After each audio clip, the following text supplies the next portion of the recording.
బుడమేరికి ఏదైతే ఇటు లెఫ్ట్ బండి మీద 3 ఏదైతే బ్రీచెస్ 200 మీటర్ల పైబడి ఏదైతే పడ్డాయో, అదేవిధంగా అటు రైట్ బండి మీద 7 బ్రీచెస్ ఏదైతే పడ్డాయో, అదేవిధంగా ఏదైతే పులివాగు దగ్గర 3 బ్రీచెస్ ఏదైతే పడ్డాయో, మరి వెంటనే అందులో కూడా ప్రత్యేకించి ఈ లెఫ్ట్ బండి మీద ఉన్నటువంటి ఆ 200 మీటర్ల 3 బ్రీచెస్ని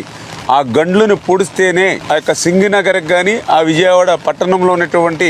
వరద ఉధృతిని తగ్గించవచ్చు. ఎన్ని సహాయ సహకారాలు చేసినా కూడా, బాధ్యతలు తీసుకుని మనం పని చేసినా కూడా ఈ గండ్లు పూడ్చకపోతే ఆ యొక్క సింగనగర్ కానీ ఆ యొక్క విజయవాడ పట్టణ ప్రజలకు కానీ